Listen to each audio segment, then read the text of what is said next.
There you go. Thanks very much. There's your change. Cheers. I'm Chris McQueer. Now these days I'm a writer, but see for years I worked on the tills in a shop. It's only recently occurred to me though that I don't know anything about the people whose faces are on the money, people whose faces I've fondled every day, do you know what I mean? And it's got me thinking about what makes someone noteworthy. These are just some of the Scots who've made it onto our banknotes through the years. Apart from the usual suspects like Walter Scott, Robbie Burns and Robert the Bruce, I'm ashamed to say I've got no idea who half of them are. I'm sure there must be some amazing stories behind these notes just waiting to be told. I mean, when you look a wee bit closer, this note is like a treasure trove. I just want to find out all about the meanings behind the poetry and places, all the wee symbols, what it all means and where they all come from. This is the first banknote that really caught my eye. It features the writer and poet Nan Shepherd against the backdrop of her beloved Cairngorms. Before this fiver was released in 2016, the Royal Bank of Scotland's notes had remained unchanged for 30 years. To find out more, my first stop is the Edinburgh-based design agency who masterminded the team behind its creation. Where did you start designing money? How does that come about? Where do you begin?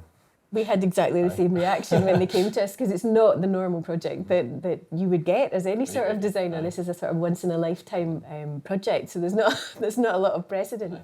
The really strong message from the Scottish public was that they didn't want notes that celebrated greatness in the sense of castles and bridges and the sort of traditional greatness, but they wanted the greatness of everyday magic, of ordinary people, of real life in Scotland, not the sort of shortbread tin version. So that was a fabulous start, because then we already had a whole list of contents.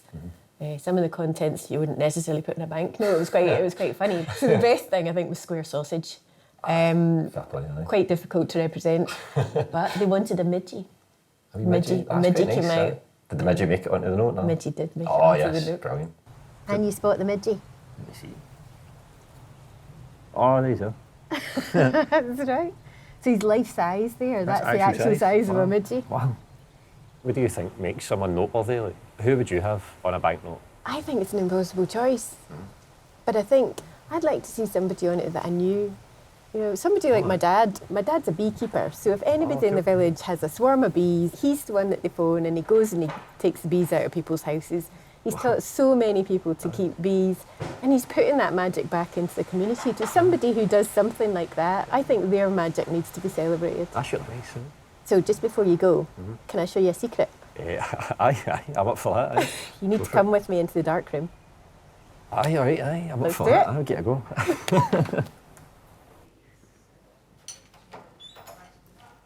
Cheers.